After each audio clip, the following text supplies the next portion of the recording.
Hello दोस्तों, कैसे हैं आप सभी। आशा करते हैं आप सभी स्वस्थ होंगे, मस्त होंगे और आपकी स्टडी भी अच्छी चल रही होगी।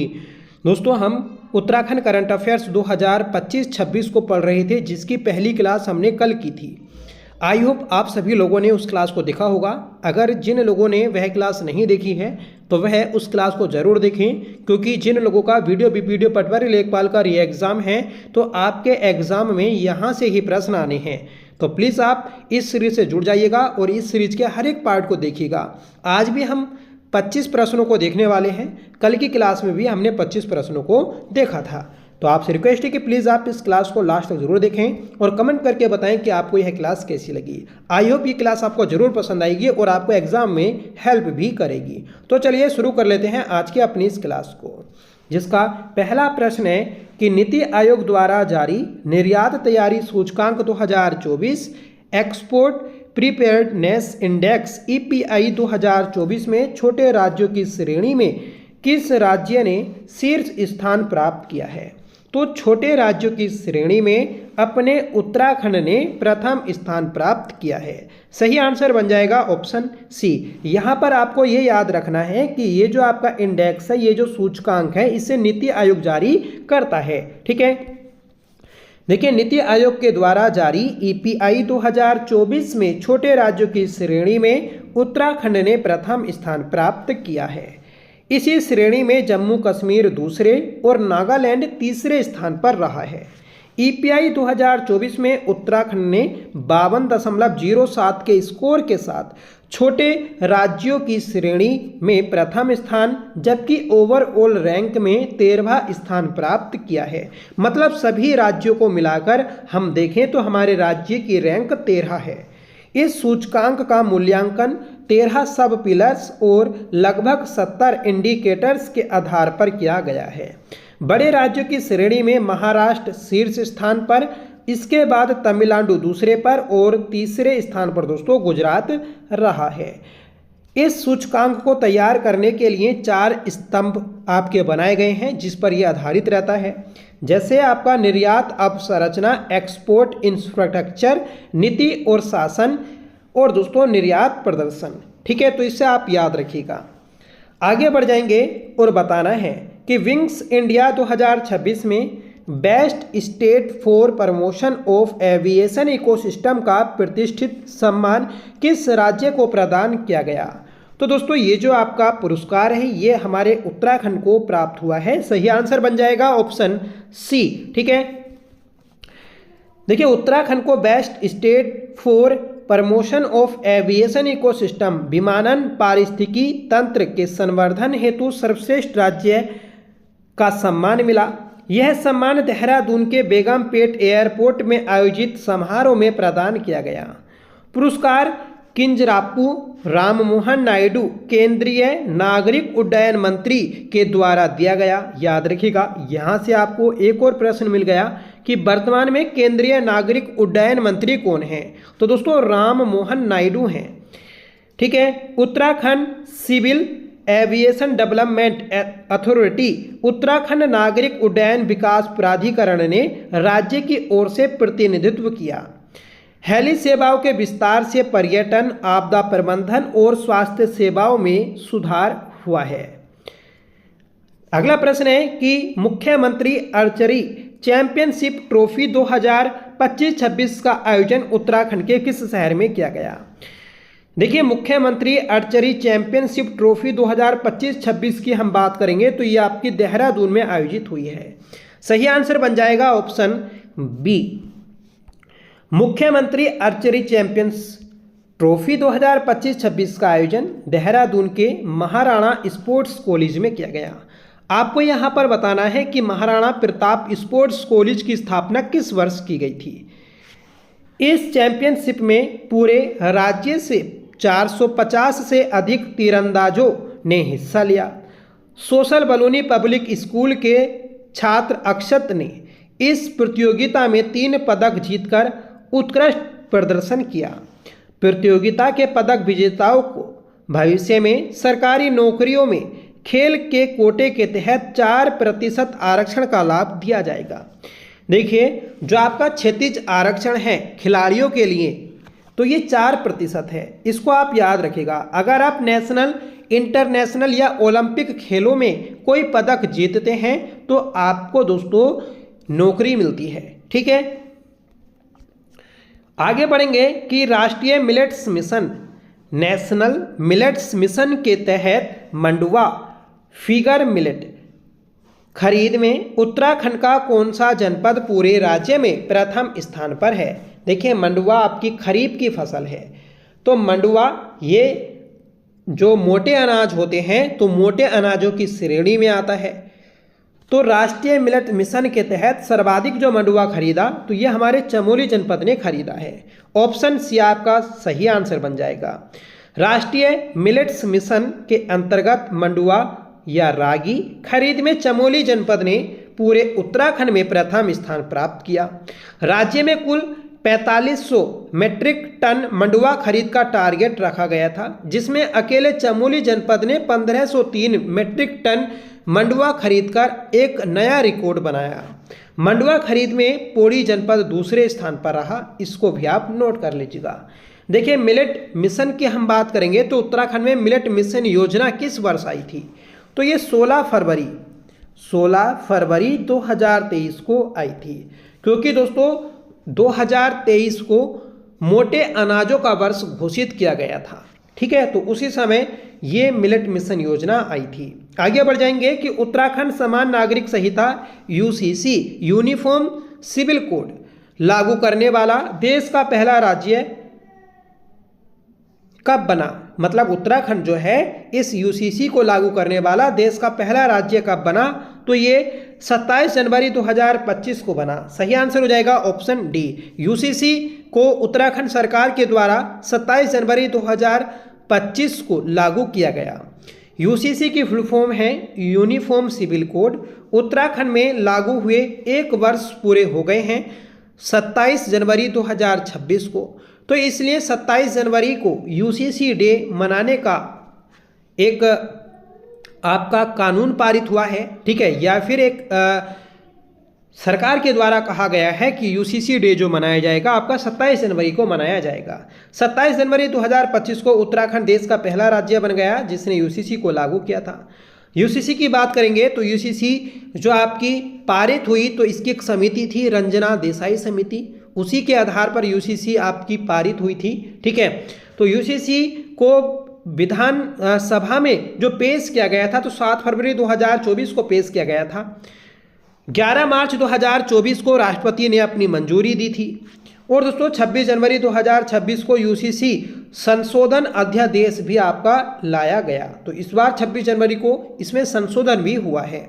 आगे बढ़ेंगे कि उत्तराखंड के मुख्यमंत्री पुष्कर सिंह धामी ने छात्रों में कौशल विकास और व्यावहारिक शिक्षण को बढ़ावा देने के लिए किस मोबाइल पहल को हरी झंडी दी है, तो ये दी है दोस्तों आपकी lab on wheels. Lab on wheels इस पहल को दोस्तों हरी झंडी दी है कौशल विकास और व्यावहारिक शिक्षण को बढ़ावा देने के उद्देश्य से। आगे बढ़ जाएंगे और इम्पोर्टेंट क्वेश्चन है कि उत्तराखंड में देवभूमि परिवार पहचान पत्र योजना के क्रियान्वयन की नोडल जिम्मेदारी किस विभाग को सौंपी गई।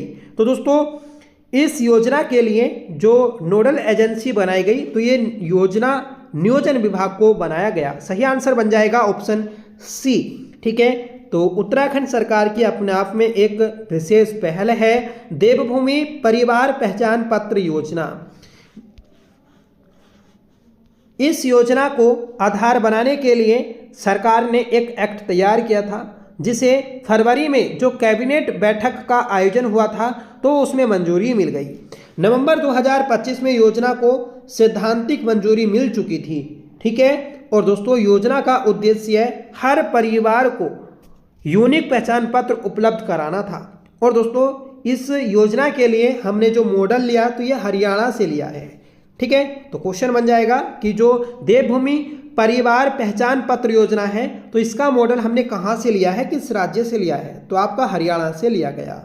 आगे बढ़ेंगे कि जनवरी 2026 में उत्तराखंड के टिहरी में आयोजित साहसिक खेल महोत्सव में किस राष्ट्रीय चैंपियनशिप का समापन किया गया। तो ये किया गया है दोस्तों आपका राष्ट्रीय SIV चैंपियनशिप का। ऑप्शन सी सही आंसर बन जाएगा।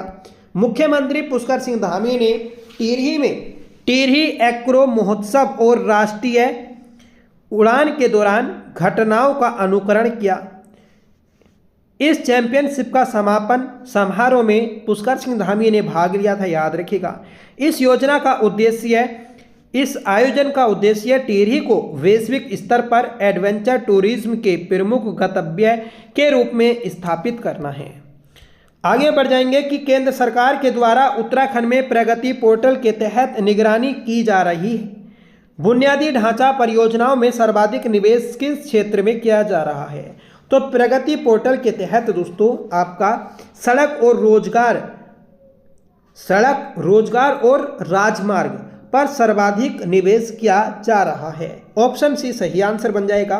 उत्तराखंड में केंद्र सरकार के द्वारा लगभग 42 बड़ी परियोजनाएं चलाई जा रही हैं, जिसमें से आपकी 4 पूरी हो चुकी हैं और दोस्तों जो 19 हैं ये 19 अभी चल रही हैं। ठीक है, अब ये बड़ी परियोजनाएं हैं आपकी 42, ठीक है, और जो इन 42 में से 23 जो परियोजनाएं हैं ये रोड और हाईवे से संबंधित हैं। ठीक है, जिसमें से 19 अभी वर्तमान में तैयार हो रही हैं और 4 पूर्ण हो चुकी हैं। इन योजनाओं के लिए 3.5 लाख करोड़ रुपए का निवेश किया गया है। ठीक है, और दोस्तों हाल ही में आपका जो दिल्ली देहरादून एक्सप्रेसवे है तो ये बनकर तैयार हो चुका है, जिसे दोस्तों आर्थिक गलियारा के नाम से जाना जा रहा है। और इस आर्थिक गलियारे का जो उद्घाटन होगा ये 14 अप्रैल को मतलब कल होने जा रहा है और मुख्यमंत्री शामिल रहेंगे। और दोस्तों जो मुख्य अतिथि के तौर पर आपके आएंगे तो वह हैं प्रधानमंत्री नरेंद्र मोदी के द्वारा इस एक्सप्रेसवे का उद्घाटन किया जाएगा। आगे बढ़ जाएंगे और बताना है असम में आयोजित 79वीं संतोष ट्रॉफी फुटबॉल चैंपियनशिप में उत्तराखंड का अभियान किस स्थान पर समाप्त हुआ है? तो ये दोस्तों 5वें नंबर पर समाप्त हुआ। सही आंसर बन जाएगा ऑप्शन सी। ठीक है, तो संतोष ट्रॉफी ये फुटबॉल से संबंधित है। संतोष ट्रॉफी फुटबॉल चैंपियनशिप में उत्तराखंड की टीम ग्रुप ए में 5वें स्थान पर रही। असम के सिलापाथर स्टेडियम में खेले गए अपने आखिरी ग्रुप मैच में उत्तराखंड को तमिलनाडु से 0-1 से हार का सामना करना पड़ा। अंक तालिका में बंगाल 11 अंक, तमिलनाडु 10, राजस्थान 7, असम 6 और उत्तराखंड ने 4 अंक प्राप्त किए। अगला प्रश्न है, बताना है कि 77वीं गणतंत्र दिवस परेड में नई दिल्ली के कर्तव्य पथ पर विशेष अतिथि के रूप में आमंत्रित लखपति दीदी संतोषी सोलंकी किस जिले से हैं? तो लखपति दीदी संतोषी सोलंकी इन्हें मुख्य अतिथि के तौर पर बुलाया गया। ये जो हैं ये आपकी देहरादून की रहने वाली हैं। ऑप्शन सी सही आंसर बन जाएगा। ठीक है, तो देहरादून के सहसपुर ब्लॉक की रहने वाली हैं संतोष सोलंकी, जिन्हें 26 जनवरी पर मुख्य अतिथि के रूप में बुलाया गया था। ठीक है, और ये लखपति दीदी हैं। देखिए संतोष सोलंकी कई महिलाओं के लिए प्रेरणा स्रोत बन चुकी हैं। संतोष सोलंकी ग्राम पंचायत शंकरपुर से हैं। उन्होंने वर्ष 2018 में राष्ट्रीय ग्रामीण आजीविका मिशन के तहत एकता स्वयं सहायता समूह से जुड़कर अपने उद्यम की शुरुआत की है। याद रखिएगा, इंपॉर्टेंट है। और यहाँ पर लखपति दीदी की बात हुई है तो लखपति दीदी योजना की हम बात करेंगे तो 4 नवंबर 2022 को यह आई थी। ठीक है, जिसमें 2025 में 1.25 लाख महिलाओं को लखपति दीदी बनाने का सरकार का टारगेट रखा गया था। आगे बढ़ेंगे कि वर्ष 2026 के लिए पद्म भूषण से सम्मानित किए जाने वाले उत्तराखंड के पूर्व मुख्यमंत्री कौन हैं? तो ये हैं दोस्तों आपके भगत सिंह कोश्यारी। तो भगत सिंह कोश्यारी को 26 जनवरी 2026 को पद्म भूषण पुरस्कार से सम्मानित किया गया। तो ऑप्शन भी आपको याद रखना है, इंपॉर्टेंट है। देखिए भारत सरकार ने 26 जनवरी के पद्म भूषण पुरस्कारों की घोषणा गणतंत्र दिवस 2026 की पूर्व संध्या पर की थी, जिसमें भगत सिंह कोश्यारी को पद्म भूषण 2026 से सम्मानित किया गया। पद्म भूषण सम्मान शिक्षा, राजनीति, सामाजिक सेवा में दीर्घकालीन योगदान के लिए प्रदान किया गया। इनका जन्म 17 जून 1942 को नामती चेताबगढ़ बागेश्वर उत्तराखंड में हुआ था। ये उत्तराखंड के दूसरे अंतरिम मुख्यमंत्री बने थे 30 अक्टूबर 2001 से 1 मार्च 2002 तक। और ये दोस्तों महाराष्ट्र के राज्यपाल भी रहे थे। ठीक है, इसके अलावा अगर आपसे पूछा जाए कि पद्म पुरस्कार में पद्मश्री पुरस्कार उत्तराखंड में कितने व्यक्तियों को दिया गया था? तो 2 व्यक्तियों को दिया गया था, जिसमें खेमराज सुंदरियाल और कैलाश पंत हैं। ठीक है, तो खेमराज और दोस्तों कैलाश पंत। ठीक है, तो इन दोनों को पद्मश्री पुरस्कार दिया गया और पद्म भूषण भगत सिंह कोश्यारी को। अगला प्रश्न है कि गणतंत्र दिवस 2026 के अवसर पर उत्तराखंड राज्य से कुल कितने अधिकारी और कर्मचारी वीरता व सेवा पदकों से सम्मानित किए गए? तो 10 अधिकारियों को दोस्तों सम्मानित किया गया था वीरता और आपके वीरता पदक और सेवा पदक से। ठीक है, नेक्स्ट क्वेश्चन है कि लेह लद्दाख में आयोजित 6वें खेलो इंडिया विंटर गेम्स में उत्तराखंड के किस खिलाड़ी ने फिगर स्केटिंग के नोविस वर्ग में स्वर्ण पदक जीता? तो दोस्तों आदर्श सिंह रावत ने फिगर स्केटिंग के नोविस वर्ग में स्वर्ण पदक जीता है। ठीक है, खेलो इंडिया विंटर गेम्स का आयोजन 20 से 26 जनवरी तक लेह लद्दाख में किया गया था। इस प्रतियोगिता का आयोजन युवा कल्याण खेल मंत्रालय भारत सरकार के तत्वाधान में किया गया था। उत्तराखंड के आदर्श सिंह रावत ने फिगर स्केटिंग में स्वर्ण पदक हासिल किया। खेलो इंडिया विंटर गेम्स के इतिहास में पहली बार फिगर स्केटिंग स्पर्धाओं को शामिल किया गया था। फिगर स्केटिंग एक आकर्षक शीतकालीन खेल है जिसमें एथलीट विशेष जूते पहनकर बर्फ की सतह पर कलात्मक अंदाज में स्केटिंग करता है। अगला प्रश्न है कि उत्तराखंड कैबिनेट द्वारा अनुमोदित ग्रीन हाइड्रोजन नीति 2026 के तहत राज्य ने वर्ष 2030 तक प्रति वर्ष कितनी हरित हाइड्रोजन उत्पादन क्षमता हासिल करने का लक्ष्य रखा है? तो दोस्तों 100 किलोटन हरित हाइड्रोजन उत्पादन करने का लक्ष्य रखा है। ठीक है, जनवरी 2026 में मुख्यमंत्री पुष्कर सिंह धामी ने उत्तराखंड के किस शहर में 2 दिवसीय वर्ल्ड फेस्टिवल का उद्घाटन किया? तो कोटद्वार में इस बार दोस्तों आपका पक्षी महोत्सव मनाया गया था जो कि 2 दिवसीय था। ठीक है, हर साल दोस्तों इसको मनाते हैं, पिछली बार मसूरी में मनाया गया था। लैंसडाउन वन प्रभाग और जिला प्रशासन के सहयोग से उत्तराखंड के कोटद्वार में 2 दिवसीय वर्ल्ड फेस्टिवल का आयोजन किया गया।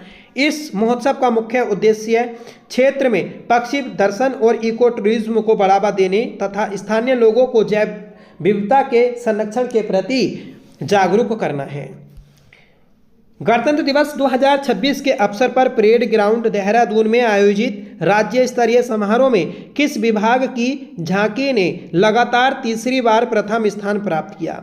तो ये प्राप्त किया है दोस्तों सूचना विभाग की झांकी ने। सही आंसर है ऑप्शन सी। और इस बार दोस्तों जो कर्तव्य पथ है मतलब दिल्ली में हमारे उत्तराखंड की झांकी शामिल नहीं हुई थी, इस चीज़ को भी याद रखें।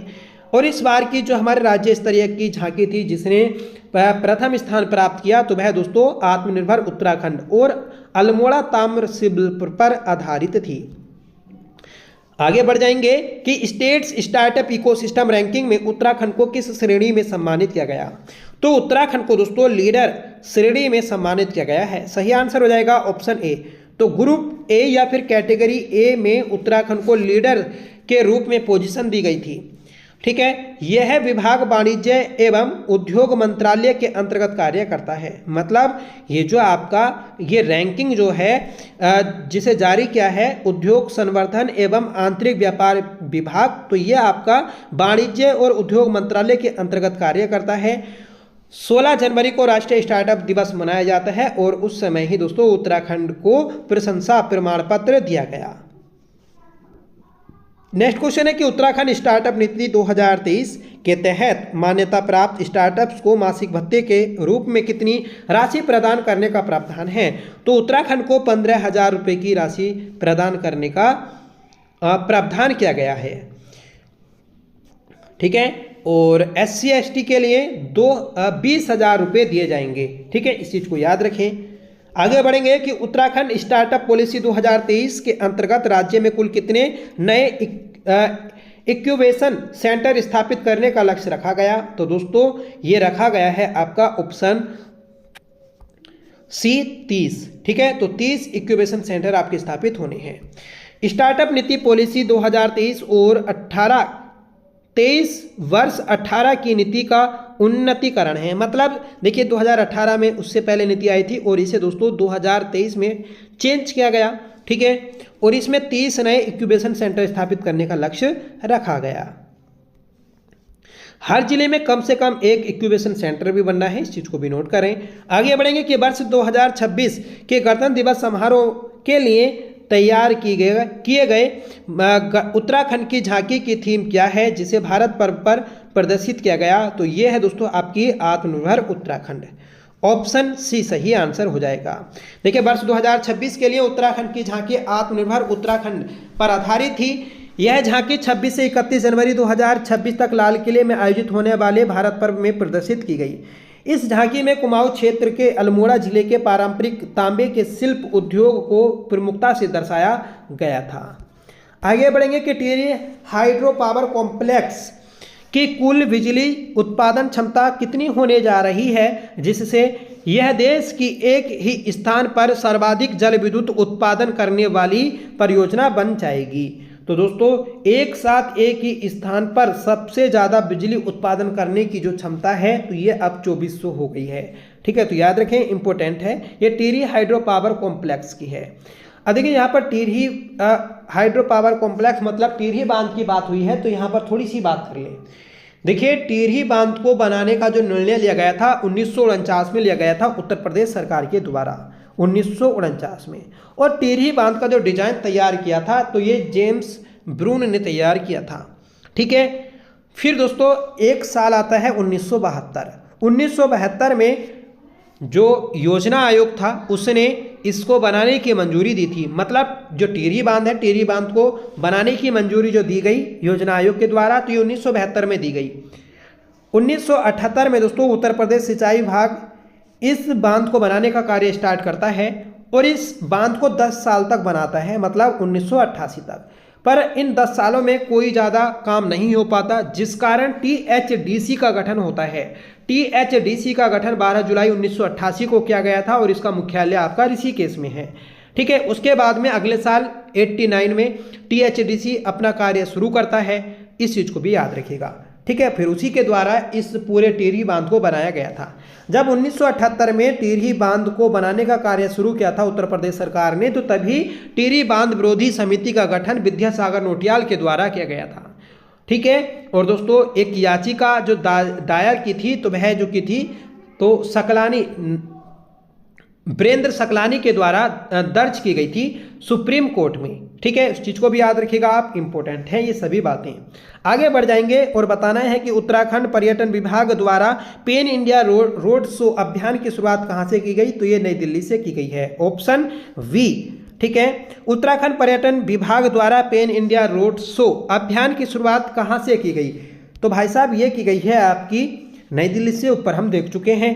ठीक है, तो उत्तराखंड पर्यटन विभाग ने पेन इंडिया रोड शो की शुरुआत नई दिल्ली से की। इस अभियान की शुरुआत प्रदेश के पर्यटन एवं संस्कृति मंत्री सतपाल महाराज ने की। इस पहल का मुख्य उद्देश्य उत्तराखंड को 365 दिवसीय पर्यटन गंतव्य के रूप में स्थापित करना है। मतलब उत्तराखंड दोस्तों एक ऐसा स्थान बन जाएगा कि जिससे यहाँ पर प्रतिदिन आप पर्यटक के रूप में आ सकते हैं।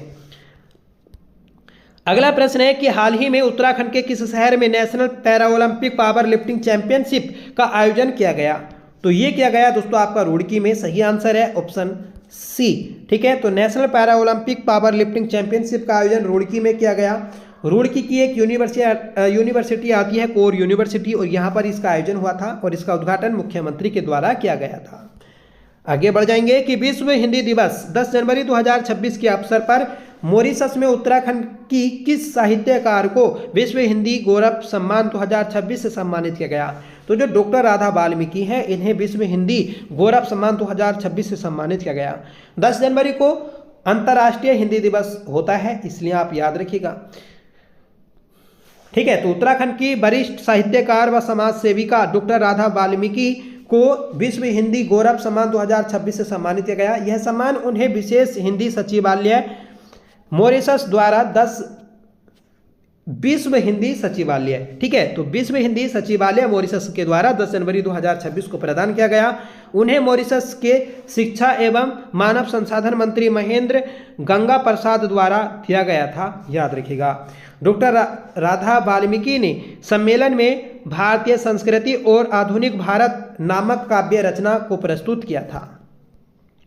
आगे बढ़ेंगे कि हाल ही में जयपुर में आयोजित जूनियर मिस इंडिया 2026 प्रतियोगिता में उत्तराखंड के टनकपुर की किस किशोरी ने खिताब जीता है? तो ये जीता है दोस्तों पलक जोशी ने। सही आंसर हो जाएगा ऑप्शन बी। ठीक है, तो पलक जोशी के द्वारा ये खिताब जीता गया। देखिए, जयपुर में आयोजित जूनियर मिस इंडिया 2026 प्रतियोगिता में टनकपुर की 15 वर्षीय पलक जोशी ने इस खिताब को अपने नाम किया। याद रखिएगा, इंपॉर्टेंट है। और इन्हें यह पुरस्कार junior miss India beautiful smile 2026 श्रेणी में मिला। ठीक है, तो फ्रेंड्स ये थी आज की हमारी क्लास, जिसमें हमने अपने सभी महत्वपूर्ण प्रश्नों को देखा और इसी प्रकार हम 2025-26 का करंट अफेयर कंप्लीट कर लेंगे। जिन लोगों का 17 मई को वीडियो बीपीडीओ पटवारी लेखपाल का री एग्जाम है तो वह हमारी इस सीरीज से जरूर जुड़ जाइएगा। आपको काफ़ी लाभ मिलने वाला है और काफ़ी चीज़ें आपको देखने को मिलेंगी एग्जाम में। ठीक है, तो इसलिए हर एक क्लास को देखिएगा, जो भी हमारी इस सीरीज की क्लास आएंगी। पहली क्लास हमने कल कर ली थी, अगर आपने वह क्लास नहीं देखी है तो आप उसे जरूर देख लीजिएगा, इंपॉर्टेंट है। आज की क्लास आपको कैसी लगी आप प्लीज़ कमेंट करके बताइएगा और साथ में बताइएगा कि अगर आपको कोई इस क्लास में सुधार चाहिए तो आप प्लीज़ सजेशन कर सकते हैं, आपका सजेशन जरूर माना जाएगा। तो चलिए मिलते हैं नेक्स्ट वीडियो के साथ, तब तक के लिए bye. Thank you so much for watching. जय हिंद।